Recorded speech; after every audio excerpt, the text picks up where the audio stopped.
Bonjour et bienvenue sur le plateau de Bonjour chez vous. Aujourd'hui, notre thème du jour est pourquoi est-ce si important de se sanctifier. Moi, j'aime ce thème.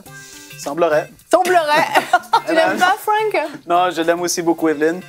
Que tout notre être, l'esprit, l'âme et le corps soit sanctifié. Amen, amen. La sanctification, c'est un thème important qu'il faut se rappeler régulièrement parce que c'est toute notre vie qu'on doit être sanctifié. Et Michael, tu penses que les gens ne savent peut-être pas ce qu'est la sanctification. Donc on peut donner une petite définition pour commencer si tu veux. Synonyme de la sanctification, purifier, se purifier, être de plus en plus saint. Oui, le dictionnaire Larousse dirait la sanctification, c'est le fait de se sanctifier. Oh, excellent. C'est séparer les choses profanes de ce De monde. devenir de de plus en plus pur, de plus en plus saint, Voilà. irréprochable devant Dieu. Exactement, c'est bien dit. C'est ça, et on insiste sur l'importance. Hein. C'est pas seulement la sanctification, mais c'est important de se sanctifier, de jamais l'oublier. Exactement. Donc une piqûre de rappel aujourd'hui. Une piqûre de rappel qui fera du bien à tout le monde. Et Jonathan, tu vas répondre à une question. Donc, pasteur, j'ai une question. Oui. Je suis leader de louange et j'ai un problème de non-pardon. Dois-je arrêter de servir? C'est pas compliqué, c'est une réponse en un mot, c'est soit oui, soit non. Ah d'accord, il n'y aura pas de trop de très bien, discussion. Bon, bah, Parfait. on va couper un petit peu la rubrique. Annabelle, tu auras plus de temps pour la rubrique culture immédiat parce que tu remplaces Nadine toute la semaine. Oui, et on va parler des événements jeunesse parce que les jeunes aussi ont besoin de se sanctifier et les réunions, les rassemblements de jeunes, je crois que c'est vraiment une bonne piqûre de rappel, je dirais, pour eux. Et donc, on va parler de tout ce qui va se dérouler dans les semaines et les mois à venir pour nos jeunes. Ah, ça c'est bien, des bonnes réunions de jeunesse, c'est toujours excellent. Allez, on commence tout de suite notre émission sur la sanctification dans la pensée du jour.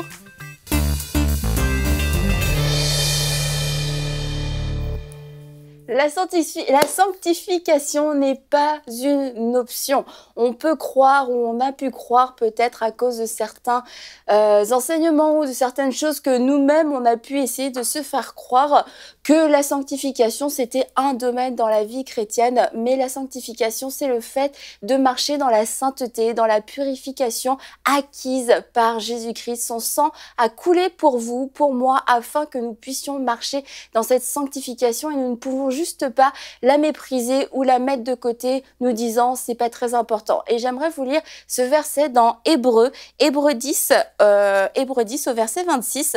En effet, si après avoir reçu la connaissance de la vérité, nous vivons délibérément dans le péché, il ne reste plus pour nous de sacrifice pour les péchés.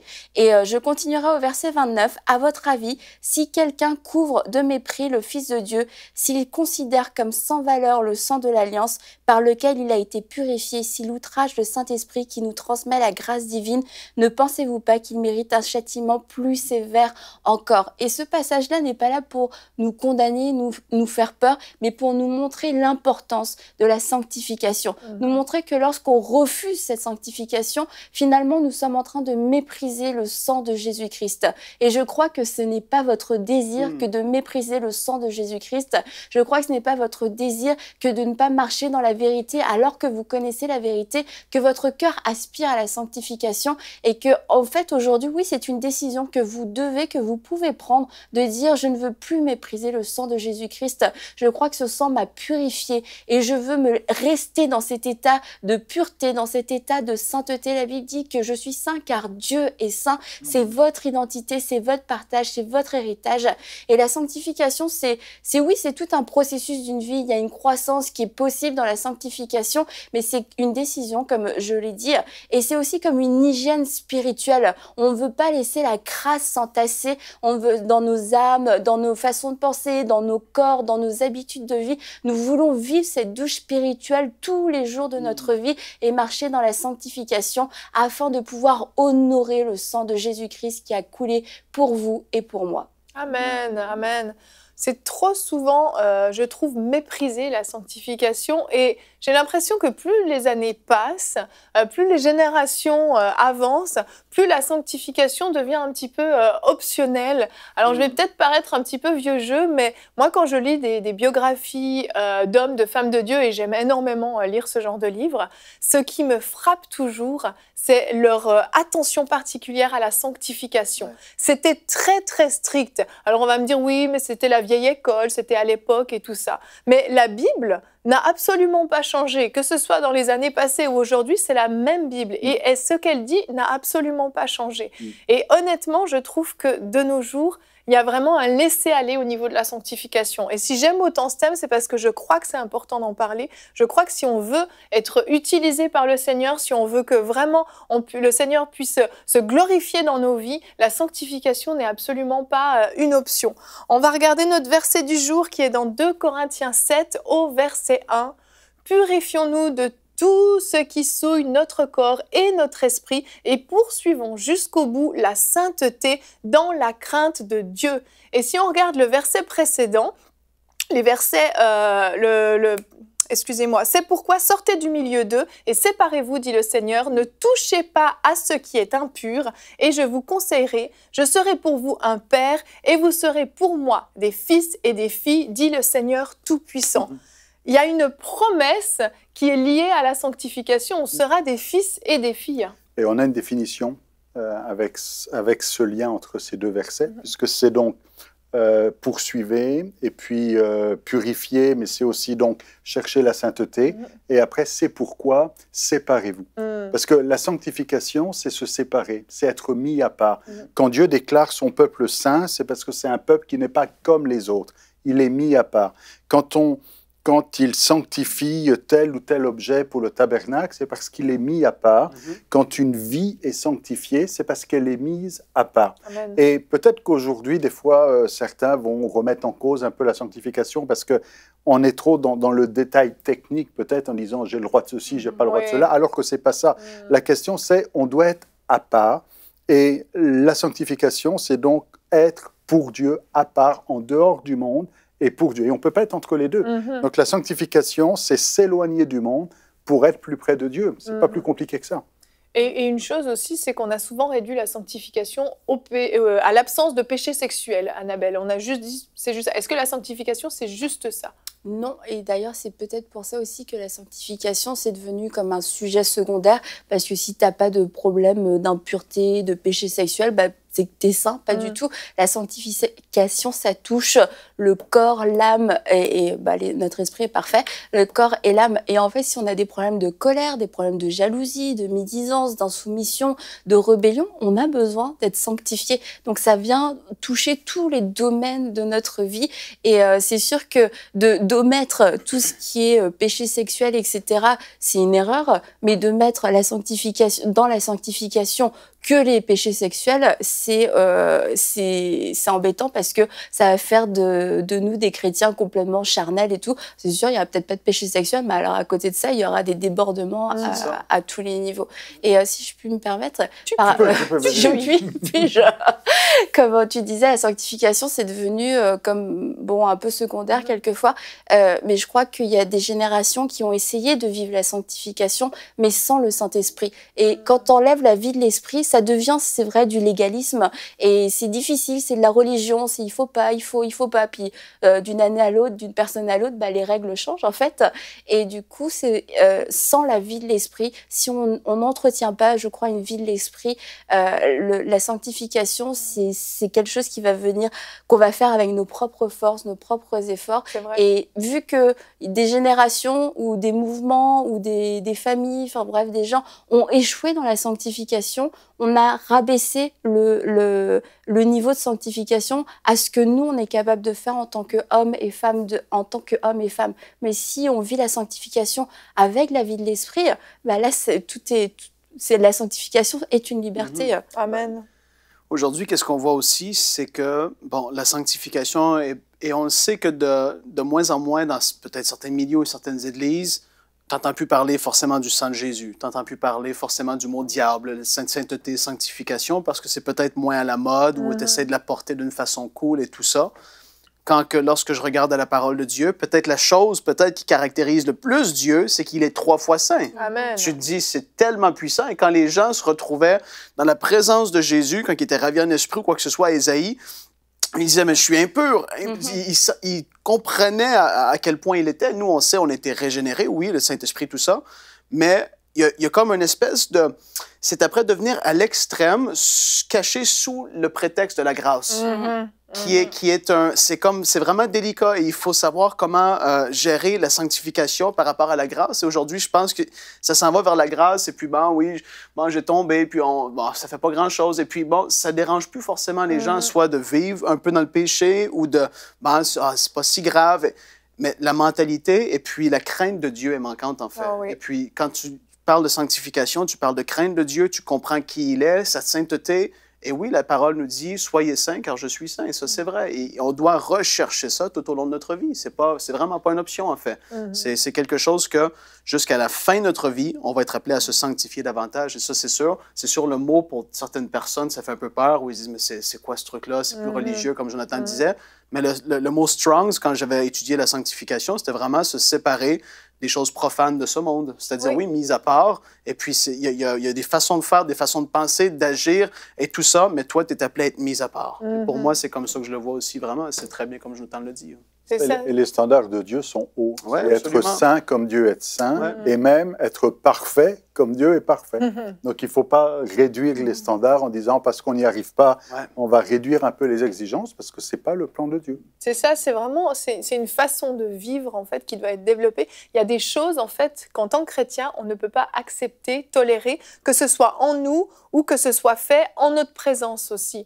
Ça peut être des discussions, ça peut être des films ou de la musique ou différentes choses. Il y a des choses qu'on ne doit pas être capable d'accepter. C'est pas juste on s'empêche de le faire parce que oh non, c'est pas bien, il faut pas. Mais c'est parce que à l'intérieur de nous, il y a un malaise, il y a quelque chose qui n'est pas accepté. Parce qu'Annabelle, c'est pas juste du légalisme, de la religion. La sanctification, c'est plus que ça. Oui, c'est plus que ça. Je te rappelle que c'est un de tes points que tu avais envie d'élaborer dans cette discussion.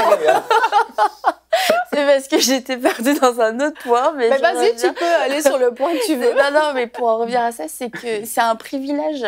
C'est un privilège que de pouvoir cultiver la présence de Dieu et la sanctification, ça va nous protéger, ça va mettre des limites au péché. On ne veut pas pécher, mais on ne veut pas non plus vivre au milieu du péché et puis être totalement indifférent et devenir tiède, que ça devienne normal. Et par exemple, chez moi, dans ma maison, j'en fais pas une doctrine, mais je dis que chez moi, je ne veux pas qu'on écoute de musique du monde. Pourquoi je ne veux pas qu'on écoute de musique du monde? Parce que c'est une maison dans laquelle on prie, on déclare la parole de Dieu, on déclare des paroles de foi, on s'enseigne, on s'encourage, on lit la parole de Dieu et on veut vraiment cultiver la présence de Dieu dans notre maison. Et lorsque j'entends certaines musiques qui disent des choses qui sont complètement contraires à ce que je peux lire dans ma Bible, j'ai l'impression qu'on vient annuler, qu'on vient salir. C'est comme tu viens de faire ton grand ménage et puis là, tu rentres toi-même avec tes grosses chaussures toutes sales chez toi. C'est comme, pourquoi est-ce que tu gâches ton travail? Moi, c'est comme ça que je le vois. Donc, c'est sûr que en ce qui concerne pour moi la sanctification, c'est un privilège. Je le vis pas comme un légalisme. Je n'ai pas le droit d'écouter. Je ne veux pas parce que je pense que j'ai trouvé quelque chose de plus précieux, quelque chose de plus beau, quelque chose de plus pur. Et du coup, j'ai pas besoin de ces choses-là. Donc, faut pas le voir comme une punition, comme une restriction, mais comme un privilège parce qu'on a trouvé quelque chose de précieux. C'est tes désirs qui se portent vers autre chose. Et c'est sûr qu'on est dans un monde complexe parce que c'est difficile d'être... Enfin, on cherche la pureté, mais on est dans un monde impur. Ouais. Si tu vas à l'épicerie ou dans un magasin de vêtements, il va y avoir une musique qui va passer dans les haut-parleurs. Mais je casse tout, Jonathan. Je me bouche les oreilles, j'ai mes écouteurs. Alléluia, alléluia.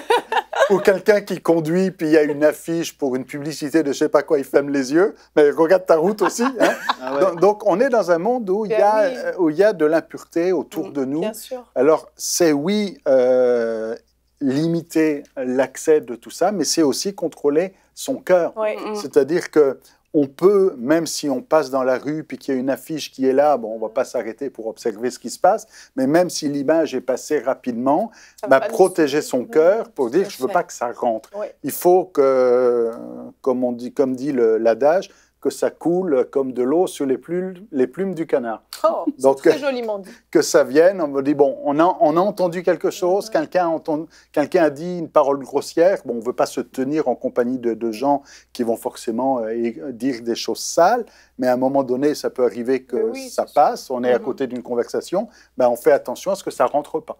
Et c'est ça aussi la sanctification. Tout à fait.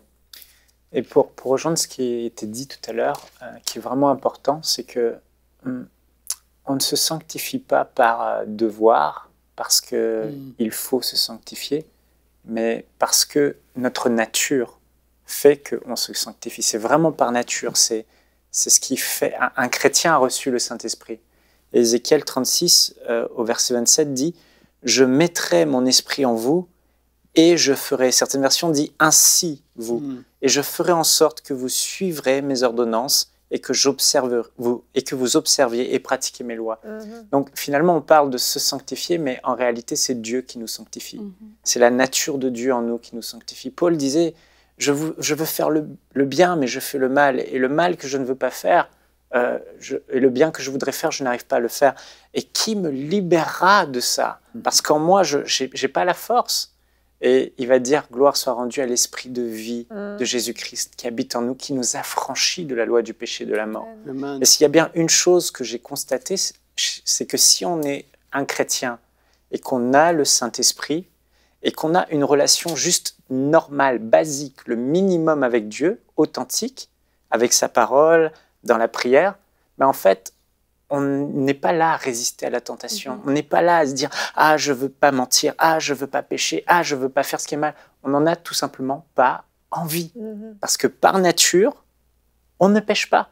Et c'est la vie du Saint-Esprit en nous qui fait... C'est pour ça que la Bible dit « C'est Dieu qui nous sanctifie lui-même. » La question, c'est est-ce qu'on veut ou qu'on ne veut pas? Et on accuse le diable, on accuse les démons. Oui, c'est à cause du démon. La réalité, c'est que si on est né de nouveau, bien souvent, c'est parce qu'on ne veut pas se sanctifier. On veut aller dans les désirs mauvais, la chair, etc. Mais là, on se trompe. Donc, si on laisse la vie de Dieu simplement couler, on vit une vie de sanctification. C'est juste naturel. C'est pour ça que Jésus a dit, je ne suis pas venu pour abolir la loi, je suis venu pour l'accomplir. L'accomplir par ma vie en vous. Quand le Saint-Esprit est là, on ne ment plus. On n'aime plus ces choses. On n'est plus attiré par ce qui est mal. C'est pas parce qu'on a appris, pas parce qu'à l'église on nous a dit c'est mal de regarder des trucs. C'est mal. C'est parce que à l'intérieur de nous il se passe comme un dégoût. C'est comme un poisson, on le sort de l'eau, il a l'impression de mourir. Un chrétien. Pas seulement l'impression, il va mourir. Hein. Et voilà aussi pourquoi c'est important de se sanctifier. Quand j'en attrape, c'est long des fois. C'est ça. Et oui, pour revenir sur ce point du poisson, c'est important qu'on en parle. C'est un grand débat, mais moi je fais partie de ceux qui croient que le chrétien né de nouveau, qui, comme le poisson, reste hors de l'eau, dans le péché, il joue avec le feu. Ah oui. Parce qu'à un moment donné, il pourra peut-être plus revenir en arrière et il sera trop tard. Ouais. Et là, on Absolument. retombe sur ce verset, rechercher la sanctification sans laquelle personne ne verra Dieu. Ne verra Donc, laissons simplement, ayons cette relation avec Dieu et soyons simplement ce que nous sommes et n'essayons pas d'être ce que le monde est. Laissons cette vie s'exprimer et on sera saint. C'est ça, c'est qu'il faut comprendre que notre nature a été changée. Et quand ta nature change, ta nature est attirée vers certaines choses. Et notre nature, qui est spirituelle, qui est remplie de l'esprit, est attirée vers ce qui est saint, vers ce qui est pur, ce qui est beau, ce qui plaît à Dieu. Mais le problème, c'est que, parce qu'il y a des gens qui nous écoutent, qui disent, bah, oui, peut-être vous dites ça, mais moi, je ressens pas de dégoût si je regarde un film bizarre ou quand j'entends de la musique du monde ou je ne sais quoi. Mais ce qui est né de la chair va rechercher les choses charnelles, et ce qui est né de l'esprit va rechercher les choses spirituelles. Mais il faut comprendre aussi qu'on n'est pas tous au même stade. Oui. Et qu'il y a une progression, et qu'il y a un problème. Parce que des fois, on va dire, mais moi, quand je fais ça, ça m'horripile. Toi, pourquoi ça n'a pas l'air de te déranger? Parce qu'il faut apprendre qu'on est tous en progrès, puis on doit avancer, hein, évidemment. Mais oui. Il ne faut pas rester dans ce stade. Et peut-être que quelqu'un, il va dire, mais moi, si je bois de la bière, je me sens mal. Et d'autres vont dire, moi, j'ai aucun problème à boire de la bière. Et c'est correct. Ce qui est important, c'est de faire ce que l'Esprit de Dieu met dans notre cœur. On a parlé de la conscience il y a quelque temps. Et de dire, c'est ça la sanctification. C'est ne pas être contraire à la voix de l'Esprit et à la nature de Dieu qui est en nous. Heureusement que Dieu ne nous dit pas tout ce qu'il faut changer, parce que là, on aurait une liste. D'accord? Alors, on va commencer par les choses. Je me souviens qu'il y a quelques années, il y avait une jeune fille qui venait avec un piercing sur la langue et qui voulait se faire baptiser. Dans l'église, il y en a qui disaient « Non, mais ça ne marche pas, et la sanctification, comment est-ce qu'on fait ?» Je dis « Non, moi, je n'en ai même pas parlé. Et on l'a accueillie, elle a fait du cheminement avec le Seigneur jusqu'à un jour où elle est venue en disant « Ce matin, quand j'ai prié, je sentis qu'il fallait que je l'enlève et que ce n'était pas sa place. » Mais ce n'est pas quelque chose qu'on lui a dit « Il faut que tu enlèves ceci et cela. » Mais il y a un stade. Il y a des progrès à faire. Alors, si quelqu'un a 20 ans, 15 ans, 10 ans de vie chrétienne ou plus encore, eh bien, qu'il soit davantage sanctifié, tant mieux, et il le faut, et on le souhaite. Si quelqu'un vient tout juste de mettre les pieds à l'église et puis vous voulez qu'il change sa coupe de cheveux ou sa façon de s'habiller, laissez-lui le temps de déjà régler les problèmes qui sont peut-être plus importants que ça, et puis de se sanctifier ainsi. Exactement. Faut être vraiment à l'écoute du Saint-Esprit. Vous avez tous envie de parler, vous vous regardez lequel va se jeter sur la parole en premier. Je pense que ça va être Annabelle. Non, vas-y. Non, vas-y, Annabelle, vas-y. Ok, je vais juste lire un verset. Lis-le. Par rapport à la progression, parce que je crois que la sanctification, c'est vraiment une décision qu'on prend. Mais que dans ces décisions, oui, il y a vraiment de la progression et c'est normal. Il faut rechercher cette progression. C'est pas normal qu'on soit au même degré de sanctification qu'il y a 10 ans. Il y a des choses qui doivent changer, c'est certain. Plus on s'approche de Dieu, plus on est rempli de sa pensée, plus on comprend mieux ce qu'il veut nous dire, etc. Donc c'est normal. Et dans 1 Thessaloniciens 4, on lit « Au reste, frères, puisque vous avez appris de nous comment vous devez vous conduire et plaire à Dieu, et c'est là ce que vous faites.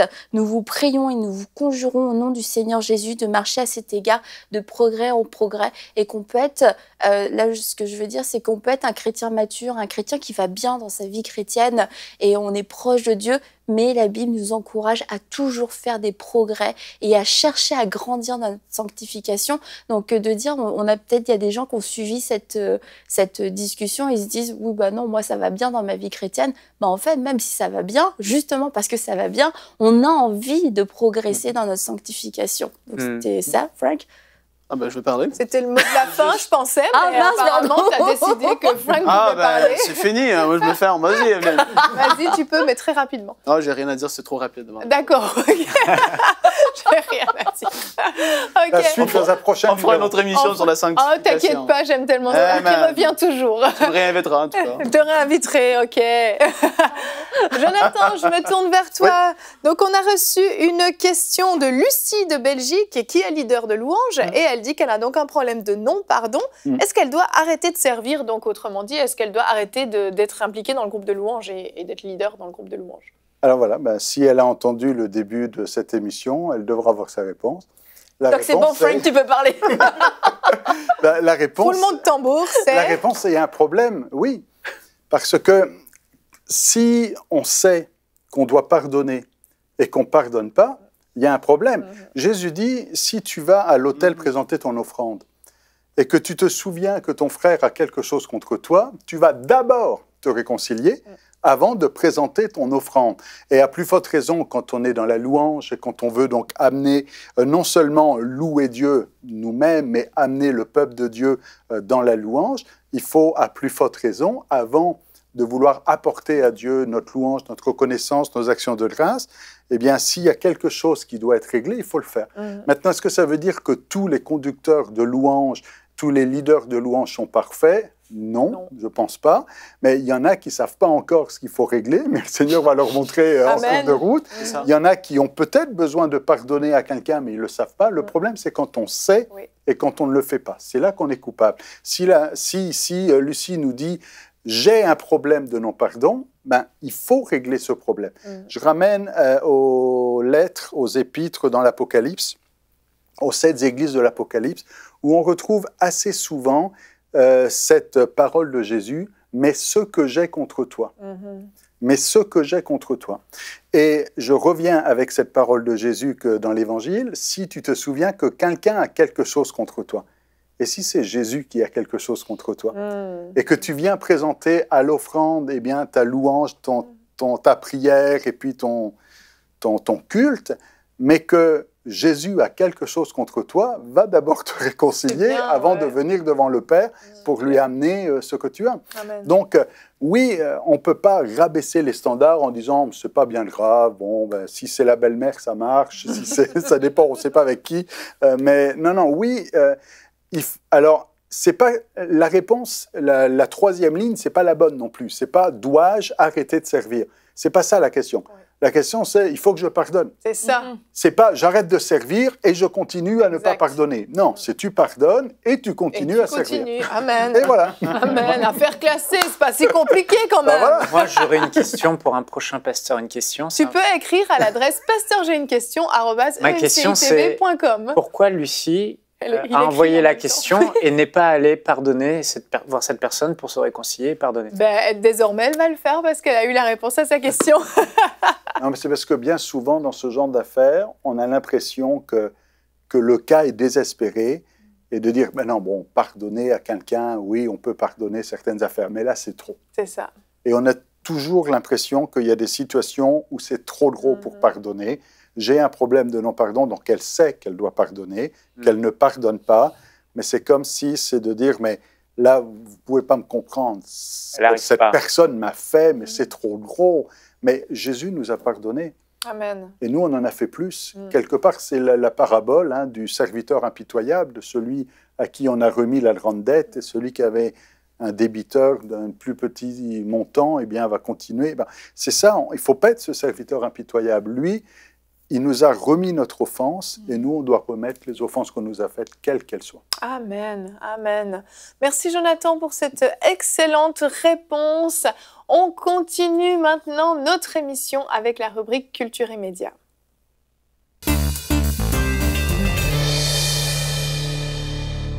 Donc Annabelle, c'est une coïncidence totale que nous parlions de la jeunesse juste après un thème sur la sanctification. Que veux-tu? Tu vas nous parler de différents rassemblements de jeunesse à travers notre belle francophonie. Oui, alors la première rencontre dont j'aimerais parler, c'est The Rencontre. The Rencontre avec un Z. The Rencontre qui aura lieu du 19 au 22 avril, donc c'est juste là dans quelques jours finalement, qui a lieu à Mulhouse. C'est dans l'église Portes Ouvertes Chrétiennes de Mulhouse qui accueille cet événement, et ce sont pour les jeunes de 19 ans de 15 ans à 35 ans, pardon, et on peut regarder la petite vidéo. Il est temps que tu te positionnes pour moi complètement. Ce soir, je t'appelle à une reconsécration totale. Je vais te délivrer parce que je t'aime, mais toi, je te demande de me suivre totalement.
Cool. Oui, donc c'est gratuit en plus. En plus. Oui, c'est gratuit, c'est plusieurs jours, faites le calcul, 3 jours du 19 au 22 avril, c'est gratuit, c'est des réunions de puissance, on voit assez souvent des temps de reconsécration et moi j'ai entendu plusieurs témoignages de moins jeunes maintenant, mais qui ont participé à ce rassemblement, à ce rencontre et qui ont vraiment été touchés. C'est des temps où les jeunes sont visités, prennent des décisions, notamment par rapport à la sanctification. Donc ça se passe à Mulhouse du 19 au 22 avril et c'est pour les 15 à 35 ans et c'est gratuit.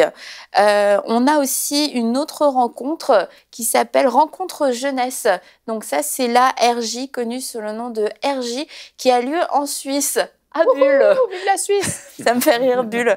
Excusez-moi. Mais ça a lieu donc en Suisse. Et on peut regarder aussi tout de suite la petite vidéo.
Alors, c'est un rassemblement qui existe depuis 1993. Ça a commencé avec 150 jeunes. Moi, j'en ai beaucoup aussi entendu parler. Beaucoup de gens qui m'ont dit « Ouais, à la RJ, il s'est passé ci, à la RJ, il s'est passé ça.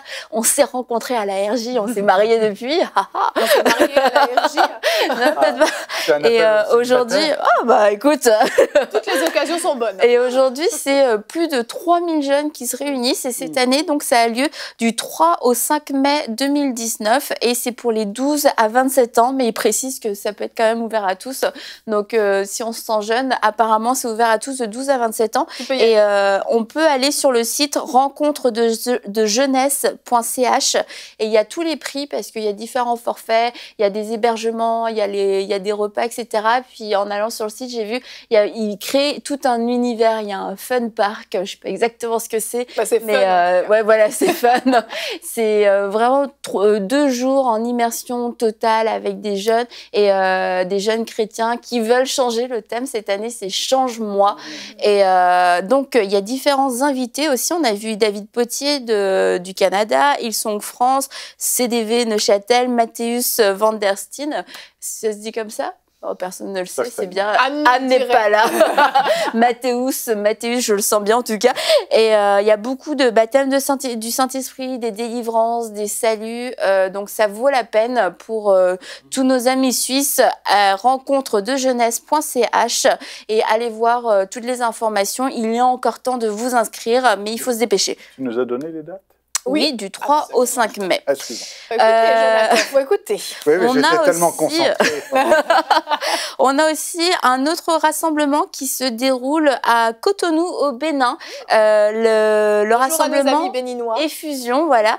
Effusion qui a fait une première édition en 2017. Et en fait, ça a attiré 15 000 jeunes sur 5 jours. Wow. Alors, ce qui est quand même assez énorme, 15 000 jeunes. Et cette année, ils le refont. On n'a pas encore les dates. Mais tenez-vous informés, allez voir sur leur page Facebook Effusion avec un Z. C'est très à la mode le Z. pour voir quand auront lieu les prochaines dates. Mais ce sera au Bénin, à Cotonou. Oh là là, moi j'ai bon. du coton dans la bouche en tout cas. Et c'est toute une conférence. On va parler d'art, sport, musique, politique, leadership. Mais effusion, c'est aussi une effusion du Saint-Esprit. Les jeunes qui sont visités et on peut aller voir sur leur page Facebook différents témoignages de ce qui s'est passé en 2017. Et il y en a plusieurs qui disent ça a vraiment été un point de départ pour moi. Soit ils ont accepté le Seigneur ou ils sont passés à une nouvelle dimension. Ça a vraiment marqué un nouveau départ il y a un bon départ. Donc ça c'est donc au Bénin. Comme je l'ai dit, ce sera cet été. Dernière rencontre dont on va parler aujourd'hui, il y en a sûrement d'autres, mais c'est la rencontre Page qui a lieu à Paris, à Longjumeau. Et celle-ci aura lieu du 19 au 21 avril. Alors, c'est beaucoup de louanges. Alors, pour ceux qui aiment la louange, ceux qui veulent participer peut-être à un événement plus louange, c'est votre événement Page du 19 au 21 avril 2019. C'est pour les 12 ans et plus. Et il y aura Manou, Jean-Jean, Mathieu Thoman aussi qui seront là. Et là aussi, je vous conseille d'aller directement sur leur site Page, P-A-J-E.Paris et vous aurez toutes les informations sur les tarifs, les options, etc. Parce que là encore, il y a des possibilités de repas et tout. Donc, je ne vous en parlerai pas ici aujourd'hui. Mais donc, 19 au 21 avril et c'est là aussi, c'est bientôt. Mais c'est toujours le moment de prendre une bonne décision et de vous inscrire à un de ces événements ou d'inviter vos enfants à participer à un de ces événements. Ou tous, si vous le voulez. Ou tous, si vous voulez. Il y en a deux qui sont en même temps, donc ça va être va compliqué. Un enfant dans chaque. Ça, c'est le week-end de Pâques, en fait. Oui, c'est Pâques. Donc, les gens ont plus de vacances. Souvent, les jeunes, peut-être, qui n'ont pas compris, ceux qui regardent. Ah, c'est bien de le préciser, c'est très bien. Merci de nous rappeler les dates de Pâques, effectivement. Merci Annabelle, tu avais autre chose à nous dire? J'ai envie de dire que les rencontres jeunesse, c'est hyper fort, c'est hyper puissant et à la fois nos jeunes, quelquefois sont dans leurs écoles, ils vivent beaucoup de choses et autant l'oppression peut être très forte quand ils sont dans leur école, autant l'action du Saint-Esprit peut être très forte quand ils sont rassemblés ensemble parce qu'ils sont là, parce qu'ils ont soif. En fait, ils n'aiment pas leur vie, ils n'aiment pas comment ils vivent leur vie, ils veulent plus de Dieu, ils aiment le Seigneur. Et c'est en tant que parents aussi leur donner la possibilité d'y aller. Quelquefois, c'est un sacrifice financier, c'est un changement de plan, c'est du transport, etc. Mais ça vaut la peine parce que nos jeunes ont besoin de vivre ces choses-là. Exactement. Et pour des jeunes qui sont à l'église ou dans des familles chrétiennes, ils ont souvent l'impression d'être isolés quand ils sont à l'école ou quand ils sont dans leur quartier, dans leur ville, dans leur cité. Ils ont l'impression d'être les seuls chrétiens, les seuls différents des autres, les seuls saints, mis à part ou sanctifiés si on veut. Mais en allant dans des rencontres comme ça, ils se rendent compte qu'ils ne sont pas les seuls. Vraiment. Et qu'il n'y en a pas juste 2 ou 3 comme eux, mais qu'il y en a des centaines, des milliers. Et donc de dire, waouh, je ne suis pas le seul à me tenir pour Jésus, à refuser d'emprunter tel ou tel chemin, à proclamer le nom de Jésus et à décider fermement de marcher dans une vie de sainteté. Et donc c'est motivant et c'est encourageant pour les jeunes. C'est vrai, c'est vrai. Et je vais vous encourager, les jeunes, si vous décidez d'y aller, à vous préparer, à vous attendre à quelque chose de spécial, parce que vraiment, comme on l'a dit, dans ces événements, vous pouvez vraiment vivre quelque chose de fort. Donc, préparez-vous dans la prière et attendez-vous à Dieu. N'y allez pas simplement, on va passer du bon temps, mais il y a vraiment quelque chose de spécial que Dieu peut déposer pour vous pendant ces réunions. Merci beaucoup, Annabelle. On retrouve Nadine la semaine prochaine. Pour tous ceux qui se demandent, Nadine sera avec nous la semaine prochaine. Et je m'en réjouis. Et tu t'en réjouis. Mais tu seras aussi avec nous, Annabelle, mais plus pour la rubrique culture et médias. Je m'en réjouis aussi. Et chérie, pour terminer, tu avais apporté ton livre de Finet et tu voulais nous lire un petit extrait pour les pasteurs, tu me disais. Oui. Alors là, on quitte la thématique jeunesse, on rentre dans la thématique de... Non, mais Finet n'est pas jeune. 1800... Il est mort, en fait. C'est un Finet, Frank, il a amené un puissant réveil aux États-Unis. Oui, dans le nord-est. C'est ça, et au point tel que les gens qui arrivaient dans les villes où il était étaient même saisis en rentrant dans la ville, en fait, tout simplement, par le Saint-Esprit convaincu de péché.